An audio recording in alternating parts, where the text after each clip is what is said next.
Salah jurusan itu pas sadar langsung turun balik arah. Kalau terlalu jauh, di Aceh sekarang banyak orang sudah dewasa tapi terlambat dia belajar Al-Quran. Ya, misalkan dia mau nikah, baru dia belajar Al-Quran.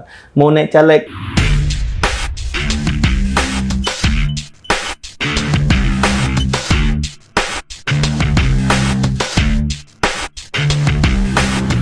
Baik, Abi Irham, selamat datang di podcast Jambu Kreatif. Siap, sama. Ya, Abi, jadi ini Abi kemarin kita udah nge-share ya salah satu flyer kita Abi tentang kegelisahan anak muda Abi. Ya, jadi kan mungkin anak muda sekarang tuh kok hidupnya kayak gini aja kayak gitu. Kok nggak ada perubahan? Mungkin dari SMA mereka menuju ke jenjang kuliah itu mereka ada yang gelisah. Ini aku mau lanjut kuliah atau lanjut kerja. Bahkan yang kuliah pun udah selesai kuliah pun mereka gelisah juga Abi. Ini aku mau lanjut S2 atau aku kerja kayak gitu. Ini kalau aku kerja layak nggak dengan gaji atau enggak atau gimana? Atau aku harus ambil PNS atau gimana Abi kan?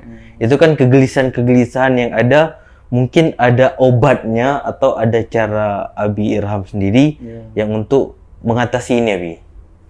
Baik, terkait dengan anak muda sekarang itu kan banyak yang galau sebenarnya. Jadi belum ada passionnya, belum ada mereka belum ada gambaran sebenarnya. Jadi identitas anak muda itu belum ada, sehingga sampai kuliah pun belum tahu hakikat mereka itu sebenarnya di jurusan apa, sehingga banyak yang salah jurusan. Maka dalam konsep agama itu kalau orang salah jurusan bagusnya kembali lagi ke titik nol gitu ya, sehingga nanti dia terarah gitu. Nah, itu permasalahan terkait dengan misalnya tamat SD itu ya, dia SMP kemana itu ya. Nah, biasanya kan mereka ikut kepada kawannya, kawannya ataupun dengar ataupun lihat di TikTok, di Instagram.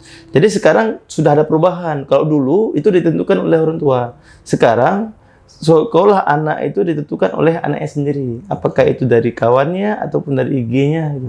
Termasuk kuliah dan jurusan. Jadi tidak lagi diarahkan oleh orang tua. Nah, sehingga nantinya dia tentu pasti masuk ke dalam fase-fase masalah jurusan misalkan, ataupun sehingga dia akhirnya galau. Ataupun kemudian tamat daripada kuliah juga banyak yang nganggur. Kenapa? Karena tidak ada skill, tidak punya sebuah skill yang dia miliki, gitu. Kira-kira. Berarti kan Abi ini kan salah jurusan nih. Mungkin ketika kita salah jurusan, ada nggak langkah kita untuk memperbaikinya, atau mungkin Abi ada sharing-sharing untuk apa ya? Ini misalnya nih contoh kasus udah salah jurusan. Nah, ada mungkin langkah dia apa mau harus mengembangkan skill atau dia harus mempelajari apa gitu Abi Irham? Iya. Kalau sekarang itu kan banyak orang kuliah karena pekerjaan gitu ya. Tentu kan yang diperlukan adalah skill dia, keahlian dia, profesional. Jadi tidak lagi dia mengandalkan hanya jurusannya saja. Misalkan ada yang mengambil jurusan bahasa Arab, tapi dia nggak bisa bahasa Arab. Ataupun dia mengambil jurusan pendidikan, tadris ya, mengajar ya, FKIP dan sebagainya. Tapi dia tidak bisa mengajar sebagainya. Ini adalah sebuah langkah atau tindakan yang salah, dan dia harus kembali seharusnya sebelum terlambat. Misalkan ada semester 2, semester 3 kita bisa ganti jurusan. Nah, sebelum dia nunggu dulu S1.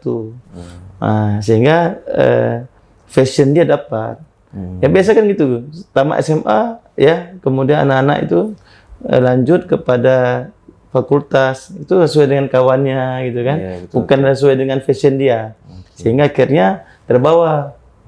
Di tengah jalan baru sadar. Oh, saya salah jurusan ini. Betul. Nah, itu dia. Berarti Abi kayak misalnya seperti orang naik kendaraan gitu. Kita udah sampai Langsa, misalnya kita harus cepat turun kita. Kalau kita udah tahu kita salah arah dan salah jurusan lebih gitu ya. Iya. Mungkin harus cepat kita harus ambil keputusan, atau enggak kita harus ya renovasi diri lah Abi ya. Betul. Jadi kalau kita salah jurusan itu pas sadar langsung turun balik arah. Kalau terlalu jauh maka ongkosnya akan berat nanti. Iya, betul. Ongkosnya makin besar, dan itu konsep Islam itu kan disebut dengan taubat itu. Maksudnya adalah ketika kita salah langkah itu kan kembali lagi ke titik awal sebut dengan fitrah. Nah, semua orang kan punya fitrahnya. Nah, masalahnya apakah kita mau nggak dengar kata-kata fitrah tadi? Ataupun kita sesuai dengan hawa nafsu, ya kan? Nggak mau dengar kata-kata fitrah ini, harus kembali kita kepada jalurnya yang benar. Yang benar. Nah, seperti itulah kira-kira. Berarti buat teman-teman kalau emang salah langkah bisa langsung kembali lebih ya. Iya. Benar ya. Oke, Abira, mungkin nih kita kan semua kita punya apa ya? Punya skill atau jurusan masing-masing. Ada yang fokus di bidang ekonomi, ada yang di bidang bahasa Arab. Iya. Mungkin saya contoh di bidang IT gitu ya. Ada nggak Abi yang harus kita kuasai sebagai orang Muslim untuk basic Abi? Apakah itu Al-Quran, apakah itu hadis, apakah itu sejarah? Nah, kita kan setidaknya semua jurusan ini harus mempunyai landasan atau pondasi ilmu ini Abi. Mungkin betul. Itu kalau dalam agama kan disebut adalah ilmu yang apa ya? Yang wajib fardhu ain gitu. Fardhu ain di sini adalah ilmu-ilmu yang tentu tidak berdasarkan jurusan, tapi semua orang wajib untuk bisa. Nah, pertama sekali kalau dalam akidah itu ialah mempelajari agama, tauhid, rukun Islam, rukun iman itu. Itu dulu yang harus dipelajari. Kemudian setelah itu baru dia belajar terkait dengan fikih ibadah, fikih. Itu wajib hukumnya karena untuk syarat sahnya ibadah gitu ya. Nah, jadi terkait dengan ilmu dasar yang memang harus semua orang mempelajarinya itu adalah pertama ilmu tauhid gitu ya.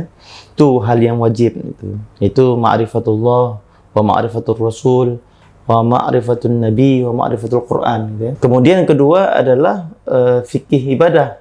Nah, itu hal yang wajib. Jadi semua orang harus mengetahui itu. Kemudian yang ketiga adalah terkait dengan akhlak, adab dan sebagainya. Ini hal yang wajib ya. Sedangkan yang lain daripada itu adalah tambahan untuk meningkatkan kualitas diri kita. Termasuk yang wajib juga untuk anak-anak kecil itu biasanya tahsinul Quran ya, belajar membaca Al-Quran. Kenapa? Karena ketika kita belajar membaca Al-Quran, kita kan sholat membaca Al-Quran, membaca Al-Fatihah dan surah-surah pendek. Ini adalah rangkaian daripada hal-hal yang memang harus semua orang memiliki ilmunya. Ya, jadi tidak kita bicara masalah jurusan lagi nih. Betul, ini sudah menjadi kalau bahasa ini materi umum. Nah, pelajaran umum yang memang harus dikuasai.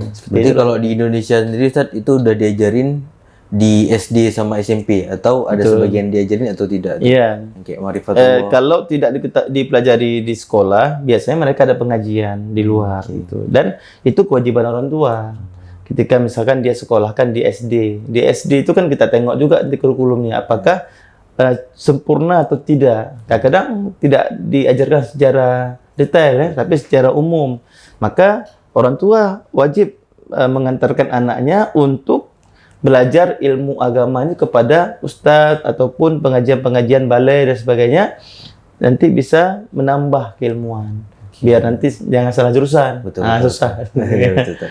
Berarti Abi kayak antum bilang tadi Al-Quran ya Abi ya. Mungkin kan kayak kita juga dulu pas masih kecil kita belajar dari Iqra, atau dari apa tuh namanya itu kayak emang ada khusus ya Abi ya. Kalau Aceh itu betul. Iya, itu kayak juz amma atau alif ba itu ya Abi ya. Nah, itu metode-metode yang dipakai oleh untuk ngajar Al-Quran Abi. Nah, Abi, ini mungkin ada banyak yang kita lihat Abi, bahkan bukan hanya lulusan dari SMP, SMA yang belum bisa baca Quran Abi. Bahkan ada juga yang udah kerja atau enggak dia mau ke jenjang nikah. Kemarin saya juga ada sharing sama temen, ada juga sharing sama yang udah apa ya, yang di KUA Abi. Bahkan ada yang udah nikah, mereka tidak bisa baca Quran Abi. Nah, mungkin apa ya, perlu nggak kita baca Quran? Mungkin kan contoh yang udah berkeluarga ya paling sholat sendiri gitu Abi kan. Terus kalau misalnya kita baca Quran ya paling kalau emang baca ya Yasin aja gitu Abi kan. Nah, jadi gimana nih Abi istilahnya Quran ini biar teman-teman anak muda ini kita perlu untuk belajar tentang Al-Quran seperti Abi sebutkan tadi, kita perlu ada hal-hal 3 tadi, bahkan fikih juga kita pelajari Abi. Nah ini kan Al-Quran yang kita baca setiap hari Abi. Nah mungkin ada nggak Abi mungkin sedikit pencerahan untuk kita biar kita nih seneng sama Al-Quran Abi? Iya. Pertama ma'rifatul Quran tadi ya kita sampaikan. Jadi Al-Quran ini kan ada 5 kewajiban kita orang Islam terkait dengan Al-Quran. Pertama adalah membaca. Membaca di sini ialah seorang Muslim dia harus bisa membaca Al-Quran. Ya, alal aqal itu misalnya minimal sekali dia membaca Al-Quran dengan dia mengenal huruf-hurufnya, walaupun nanti dia salah dari segi tajwid gitu. Dan itu adalah diajarkan ketika masih kecil. Nah, bagaimana kasusnya? Contoh kasus di Aceh sekarang, mungkin dulu hal yang tabu. Di Aceh sekarang banyak orang sudah dewasa tapi terlambat dia belajar Al-Quran. Ya, misalkan dia mau nikah, baru dia belajar Al-Quran. Mau naik caleg misalnya kemarin itu.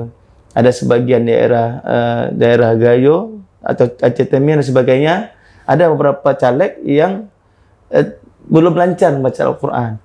Ataupun daerah-daerah lain yang dulu terkenal dengan bagaimana mereka melahirkan qari'ah, tapi hari ini ada anak-anak muda yang tidak bisa baca Quran. Termasuk di UIN dan USK itu banyak kita dapati tidak bisa baca Quran. Padahal standar ini yang digunakan adalah standar terendah, bukan standar qari. Standar paling rendah, dia bisa membaca tanpa terhenti. Nah, ini ada yang terhenti ketika membaca. Nah, ini kan masalah, ini problem.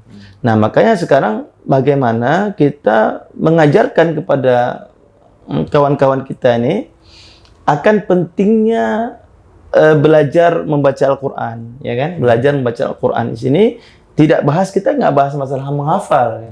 Ya, karena ada 5 tadi. Pertama membaca, kemudian yang kedua adalah menghafalnya, mentadabburinya, ya kan? Kemudian dia mengamalkan dan berdakwah dengannya. Namun kita masih dalam tahap pertama itu banyak yang kecolongan, banyak yang belum sampai ke situ. Nah sekarang bagaimana sikap kita? Saya secara pribadi dan juga punya lembaga, bagaimana menghadirkan sebuah solusi. Nah, solusi mengajarkan kepada orang-orang yang tadi disebut dengan buta huruf Al-Quran. Nah, kan? Buta huruf Al-Quran nggak cuma di Aceh kita ya, tapi di luar dengan berbagai macam program-program yang tentu bisa dinikmati oleh semua kalangan, tidak hanya offline tapi bisa online juga seperti itu. Oke. Berarti di zaman yang cukup berkembang ini kita ada hal yang kita lupakan Nabi ya. Berarti tidak bisa baca Quran gitu Nabi. Itu hal yang sangat disayangkan Nabi. Nah Nabi, mungkin ada beberapa teman-teman Nabi kita yang malu Nabi untuk menyampaikan kepada kerabat terdekat misalnya, ini aku nggak bisa baca Quran, malu loh Abi, apalagi sama orang tua gitu. Mungkin ada nggak Abi saran dari Abi untuk wadah atau apa untuk teman-teman nih di mana gitu mau lapor kayak kan? Kalau misalnya psikolog kita lagi ada masalah, kita bisa lapor ke ahli psikologi. Kalau kita sakit kita lapor ke dokter. Nah ini kalau kita nggak bisa baca Quran, kita lapornya kemana gitu Abi? Apakah ke Baitul Mal Aceh atau gimana gitu, ke MPP kan gitu Abi kan? Nah, kemana kita untuk harus lapor gitu? Kalau dia masih muda, masih umur SD, SMP, SMA, kuliah, itu masih layak dia. Maksudnya kita masih dalam tahap belajar. Namun kalau dia orang tua sudah umur 50, 60, sikap kita tentu tidak terbuka lagi ya. Pengajiannya sudah tertutup. Jadi bahasanya privat. Ya. Nah, privat saya sudah banyak beberapa orang yang sudah ikut privat itu dengan online. Nah, sekarang sudah kita tempuh ada sekitar 200 orang itu tahfiz online dan umurnya di atas 50 tahun. Nah, ibu-ibu, bapak-bapak ataupun orang tua yang ingin belajar Quran namun secara online sehingga tidak diketahui oleh anaknya ataupun oleh orang luar. Berarti privat sendiri-sendiri ya? Sendiri-sendiri. Satu-satu kita ajarkan melalui video yang kita berikan. Nah, ini kan solusi alternatif yang kita berikan kepada orang tua sekarang yang tentu mungkin agak terlambat dalam belajar. Nah, kita hadirkan dengan program One Day One Ayat. Jadi setiap hari kita hadirkan satu video, satu ayat, mereka kemudian mendengarkan videonya dan dibaca dengan baik dan benar, baru kemudian dihafalkan bagi yang mampu. Bagi yang tidak mampu, ya cukup dibaca saja agar nanti dia membaca Al-Quran dengan baik dan benar, dengan lancar sesuai dengan tajwid. Nah, seperti itu. Oke, berarti Abi udah ada nih wadahnya. Sudah ada. Untuk teman-teman mungkin malu ya bisa melalui online ya. Betul. Melalui online atau enggak nanti dari video-video yang dikirim oleh El Masudi sendiri. Betul. Oke, Bi. Sebenarnya kalau memang untuk kita udah bahas nih, Bi kan masalahnya. Nah, ada nggak Bi yang misalnya yang untuk kita lebih kuat lagi untuk biar teman-teman nih pengen baca Quran. Oh iya. Misalnya gini ya, Bi. Ya. Kita belajar bahasa Inggris nih mungkin kalau hanya mendengarkan sama mendengarkan itu membosankan. Atau enggak misalnya kayak mungkin alternatif lain untuk kita belajar bahasa Inggris, ada yang nonton film Abi, Betul. ada yang dengar musik. Nah, mungkin ada nggak Abi tips teman-teman nih untuk biar kita nih terbiasa dulu untuk mendengarkan ayat Quran atau enggak untuk bisa baca Quran atau ada hal lain gitu Abi? Pertama kita, kalau menurut saya pribadi ya, kita kasih testimoni dulu. Testimoni bahwa ketika kita mendengarkan Al-Quran, ketika kita baca Al-Quran, itu ada sebuah keindahan, kenikmatan yang kita dapatkan.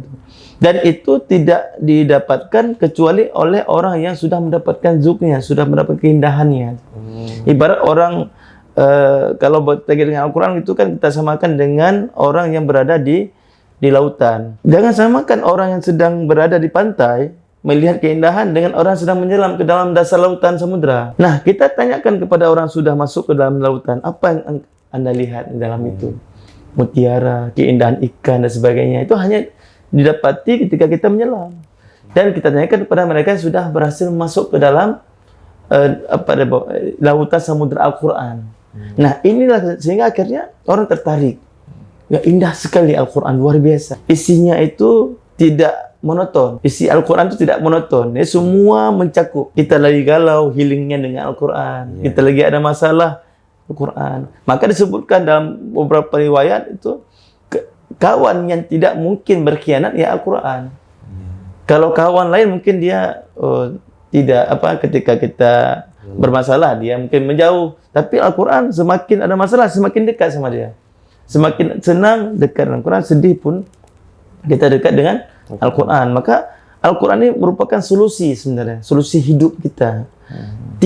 Orang tidak paham Al-Quran pun dia bisa jadi solusi. Apalagi kalau dia memahami isi kandungan Al-Quran. Ya, ini orang nggak paham, tapi dia sibuk belajar atau membaca Al-Quran, dia akan terbiasa ya mendengarkan. Nah, maka kita merekomendasi bagi orang-orang yang galau ataupun lagi kurang sehat, lagi sakit, itu mendengarkan Al-Quran ketika dia lagi tidur itu. Sehingga ada perubahan-perubahan itu. Bahkan bisa melalui air misalnya. Kemudian bahasa kita ruqyah air, sehingga membuat sebuah pengaruh positif bagi tubuh kita. Nah, dan itu nggak mungkin didapati kecuali kalau kita sudah merasakan kenikmatannya seperti itu. Oke, berarti memang Al-Quran sendiri memang kita harus kalau udah tahu, udah masuk dalam itu begitu nikmat, begitu indah, Bi ya. Oke, Bi. Mungkin Nabi kan ada nggak Bi beberapa hal-hal yang mungkin teman-teman ini perlu mempelajarinya Bi? Misalnya step-stepnya apa? Kita dari baca Quran dengan metode ini, atau gimana tuh Bi? Ya, step yang kita tawarkan itu kalau di metode Al-Masudi ya, di Al-Masudi itu kan ada 5 dia. 5 ini maksudnya ialah dia pertama dia memang harus ada gurunya. Harus ada guru. Maksudnya ialah gurunya yang betul-betul paham terkait dengan Al-Quran. Dengan menggunakan 5T, kalau kita singkat ya. T pertama ialah tahsinul qiraah bitalqin. Jadi, seseorang yang ingin membaca Al-Quran, kita talqinkan. Talqin di sini ialah guru membacakan, murid mendengar. Jadi, diucapkan kayak kita ajarkan anak-anak yang belum bisa membaca. Jadi kita baca misalkan Bismillahi, dia ikut Bismillahi. Dia belum bisa membaca. Dia tapi sudah bisa mengikuti. Talqin Itu talqin. Tahsinul qiraah bitalqin. Jadi memperbaiki bacaan dengan metode talqin yang pertama. mengikuti itu ya. Mengikuti. Oke. Nah, yang kedua adalah tasmi'. Tasmi' di sini ialah setelah dia proses pertama tadi sudah mendengarkan apa yang diucapkan oleh guru, maka dia yang kedua memperdengarkan bacaan dia Ke guru. ke gurunya. Oke. Untuk apa? Untuk diperbaiki, ditashih apakah betul apa salah. Karena nggak semua yang kita dengar itu bisa kita ucapkan. Bisa jadi salah gitu kan. Nah, ini fungsi evaluasi, kemudian dilihat apa salah. Kalau salah belum boleh masuk tahap ketiga. Kalau sudah betul, tahsin bagus, tajwid sudah bagus, maka baru T yang ketiga tahfidz. Baru boleh menghafal. Bagi pemula, saya sarankan one day one ayat. Satu hari hafal 1 ayat, setahun hafal 3 juz. Dengan pakai online juga boleh. Jadi tidak mesti mondok. Nggak mesti hafal Quran harus pondok pesantren dari pagi sampai malam. Ya, kemudian di lingkungan yang dikekang enggak. Kita kuliah juga bisa hafal Quran. Kita kerja juga bisa hafal Quran ya. Kita kantoran juga bisa hafal Quran. One day one ayat. Setahun hafal 3 juz. Ya, kemudian T yang keempat adalah takrir. Takrir itu murajaah. Jadi murajaah di sini ialah membaca ayat-ayat yang sudah dihafal kemarin, kemudian dihadirkan hari ini, diulang lagi hari ini. Kemudian baru lanjut kepada ayat yang ingin dihafal. Kemudian T yang kelima tadabbur.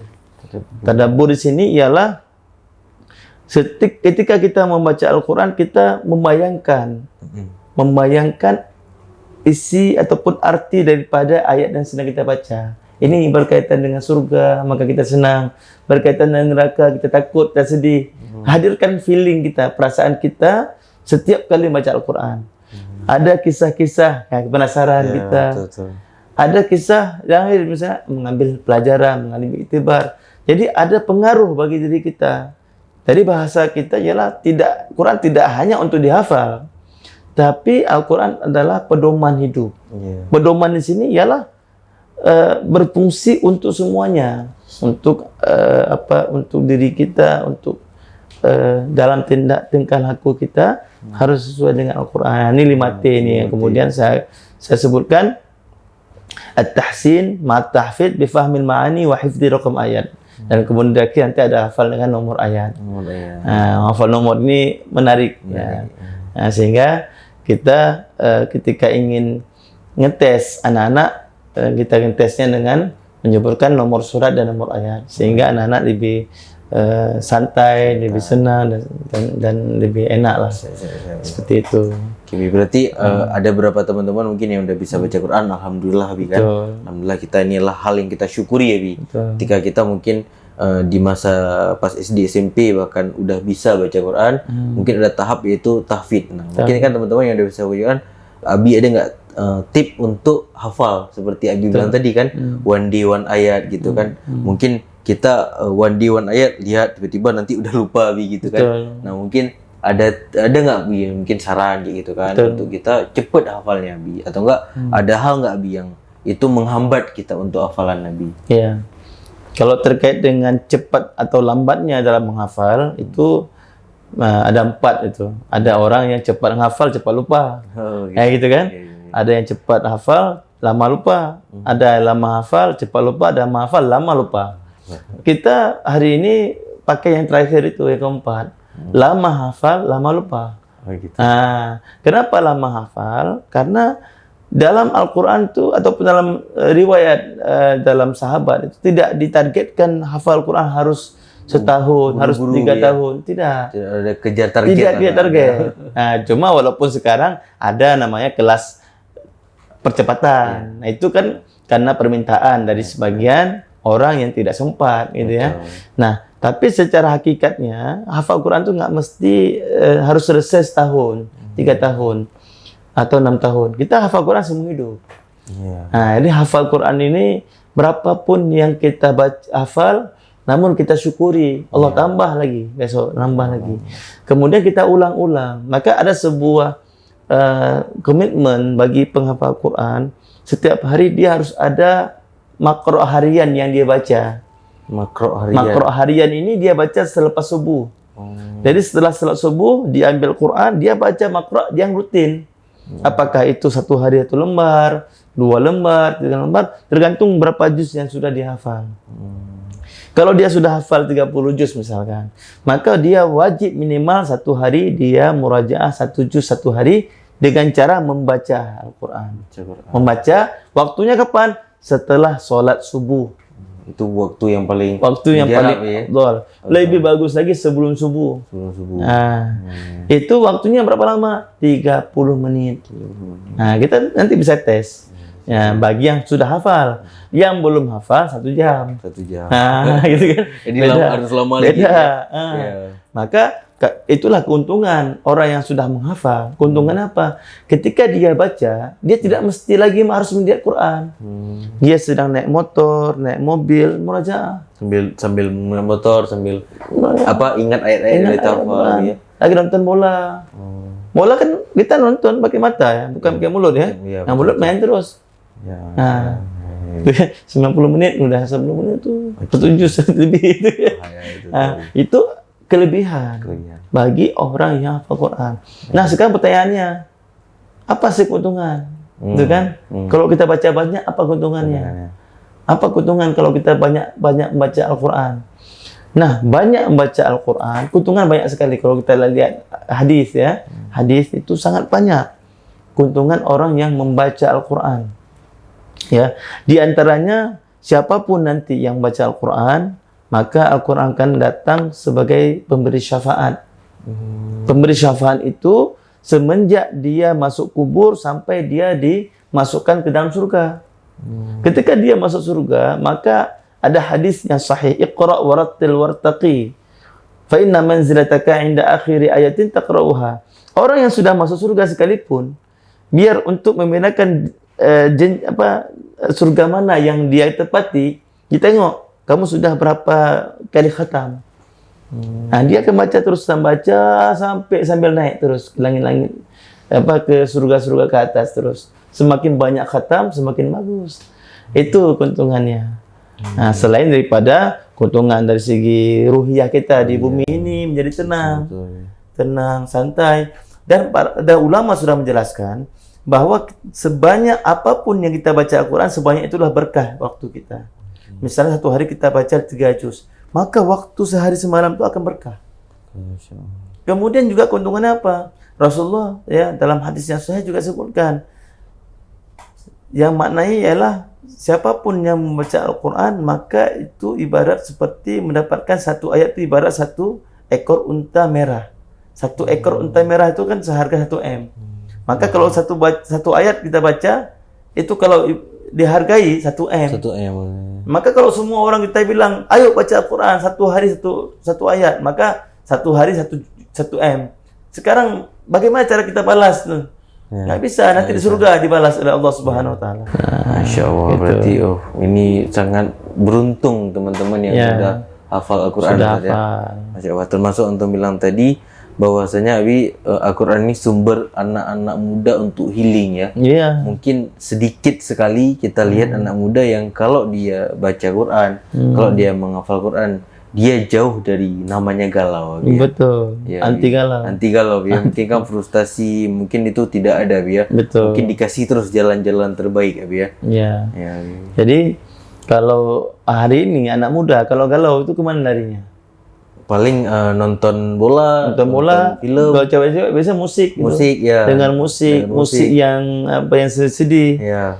Padahal kalau kita yang paham ini, kalau sedih, baca ayat-ayat sedih di Al-Quran. Hilang langsung. Ada ayat-ayat sedih. Kalau sedih, kita tengok bagaimana sedihnya. Apa sedih kenapa dulu? Apa karena sakit? Lihat Nabi Ayub. Ada orang yang iri, dengki, baca surat Yusuf. Sejarahnya Iya. Sejarah. Kalau ada masalah dengan keluarga juga, ada masalah abang dengan adik dengan keluarga, tengok tuh surat Yusuf. Kedengkian itu ada di situ. Atau kisah anak Nabi Adam. Dan ini kan semua memberikan solusi. Jadi Allah menghadirkan kisah-kisah masa lalu untuk kita mengambil iktibar. di masa sekarang. Masa ya? sekarang. Jadi anak muda sekarang banyak yang galau, banyak. Nah, ketika galau kan healing terbaik adalah Al-Qur'an. Jadi Al-Qur'an adalah solusi bagi orang yang galau ataupun orang yang senang. Lagi senang, lagi bahagia, lagi sedih. Kuncinya kembali ke Quran. Kembali membaca Al-Qur'an sambil memaknai artinya. Kalau kita membaca Al-Quran tanpa melihat arti, ya itu mungkin tambah galau lagi nanti. Karena kita nggak paham arti. Iya, karena bukan orang Arab ya. Bukan orang Arab. Dan fungsi tujuan Al-Quran diturunkan diantaranya untuk mengajarkan manusia, untuk menjelaskan kepada manusia. Ilmu-ilmu itu kan tidak diketahui kecuali dengan belajar. Maka ada hubungan juga antara Quran dengan bahasa Arab. Nah, bahasa Arab di sini bahasa Arab dasar. Maksudnya ialah dia ketika baca misalnya Bismillahirrahmanirrahim, dia bisa memahami ini maknanya tentang apa. Ini alal aqal yang minimal sekali. Seperti itu gambarannya. Berarti kalau misalnya kita galau cari Al-Quran yang ada terjemahnya. Ada terjemah. Kita baca, biasa di Al-Quran tuh ada kayak judul atasnya dulu. Betul. Cerita tentang Nabi Musa, cerita tentang Nabi ini. Iya. Nah, Abi, kita kan ada hal yang istilahnya kalau kita dalam video tuh hook, Abi. Nah, hook. Ada nggak Abi di dalam Al-Quran tuh istilahnya hook atau pemantik yang cerita-cerita yang menarik dalam Al-Quran? Mungkin teman-teman pengen pulang rumah atau enggak setelah nonton video ini dibuka ayat ayat Quran yang sejarahnya itu sangat enak kita dengar atau membuat hati kita tuh tambah adem gitu di dalam Al-Quran itu sendiri. Banyak kisah. Banyak kisah. Tergantung kita mau melihat kemana ya. Kalau di surat Al-Baqarah itu banyak sekali kisah-kisah. Mungkin bagi yang kepo itu bisa lihat di surat Al-Baqarah ya. Surat Al-Baqarah kisah sapi betina. Kenapa disebut sapi betina tuh? Ya, sapi betina karena itu kan ketika pada peristiwa Samiri itu. Ya, jadi mereka itu menjadikan sapi betina ini bisa berbicara. Ya, bisa bicara Samiri ya, menghadirkan suara. Surat paling panjang itu surat Al-Baqarah ya? Betul. Kemudian ada kisah nyamuk misalnya. Nyamuk. Al-Ba'udah. Nah, Al-Ba'udah di sini adalah nyamuk yang dianggap hina oleh sebagian orang. Kemudian Allah memberikan permisalan dengan nyamuk. Kalau sapi betina tadi itu kisahnya Nabi Musa. Kisah Nabi Musa ketika berkaitan dengan ada Bani Israel yang meninggal dunia namun tidak diketahui siapa pelakunya. Siapa pelakunya sehingga mereka harus mencari seekor lembu. Nah, cuma karena kebiasaan orang Bani Israel itu suka banyak nanya. Jadi bolak-balik. Nah, seharusnya ketika disuruh sembelih satu ekor sapi betina, ya sudah. Sembelih, selesai. Jadi nggak usah banyak nanya sehingga mempersulit. Dan banyak kisah-kisah lain ya di surat-surat lain itu misalnya Ashabul Kahfi. Yang ada satu kisah yang menarik bagi saya itu ada Ashabul Ukhdud. Itu ialah orang-orang soleh yang kemudian mempertahankan keimanannya sehingga mereka dibuang ke dalam dilemparkan ke dalam lubang yang berapi. Ya, kenapa? Karena mereka mempertahankan keimanan. Nah, ini kisah yang menakjubkan. Saya pikir nanti bisa kawan-kawan bisa perhatikan ya di Ashabul Ukhdud ya, ataupun kisah-kisah yang lain. Banyak sekali kisah-kisah di Al-Quran itu yang memang bisa kita jadikan sebagai sumber healing kita. Masalah-masalah itu bisa kita jadikan ini sebagai sumber inspirasi. Seperti itulah kira-kira. Anak muda bisa untuk baca terjemahnya, mungkin untuk mencintai Al-Quran atau seperti Abi bilang tadi, teman-teman harus Abi tadi belajar Al-Quran ya, maksudnya harus bisa baca dulu ya. Betul. Bisa baca dulu, habis itu baru ke tahap selanjutnya menghafal dan mentadabburi ya. Betul. Oke, mungkin teman-teman yang jenjangnya atau masanya masih belum bisa baca Quran Nabi, mungkin bisa ya untuk join di Al-Masudi Nabi. Betul. Bisa. Itu ada maksudnya bisa secara offline atau offline aja atau ada offline online Nabi. Jadi pertama kita sampaikan kepada kawan-kawan semua bahwa Al-Masudi ini kan lembaga tahsin, tahfiz, tafsir. 3T itu. Jadi lembaga tahsin, tahfiz, tafsir Al-Quran. Hadir Al-Masudi untuk memberikan solusi. kepada kawan-kawan yang ingin belajar ataupun cepat dalam menghafal Quran. Al-Quran. Nah, pertama, ada yang belum bisa baca Quran. Kita hadir untuk memberikan solusi. Bagaimana cara membaca ataupun belajar membaca Al-Quran dengan baik dan benar. Nanti ada temponya nih, ada masanya nih. Misalnya kita pakai program sebulan ataupun 2 bulan ataupun setahun belajar tahsin ya kan. Kemudian dalam menghafal juga sama. Menghafal nanti kawan-kawan saya pengen hafal 3 bulan hafal 30 juz. Nah, kita sampaikan metodenya, caranya gitu. Ada yang 6 bulan hafal 30 juz. Ada yang setahun hafal 30 juz. Tapi secara umum tadi kita sampaikan tidak ada batas. Tidak ada batas. Namun bagi sebagian saya sudah siap SMA nih. Sudah siap SMA tapi belum lancar hafalan. Mungkin sudah hafal 10 juz. Ya, saya ingin hafal 30 juz baru saya kuliah misal. Kita hadir, saya kasih solusi. Apa solusinya? Setahun hafal 30 juz mungkin. Kita kasih syahadah nanti sanad. Nah, ataupun ada 6 bulan ataupun bisa sambil kuliah. Nah, nanti kan bulan 7 banyak tuh di kampus lain ke Banda Aceh. Nah, mereka ingin menghafal Al-Quran sambil kuliah. Nah, kita juga menyediakan tempat 4 tahun hafal 30 juz. Kalau yang liburnya Sabtu Minggu, Bi, ada solusi Ya, Bi? Sabtu Minggu juga ada di markas kita di Lingki. Ya.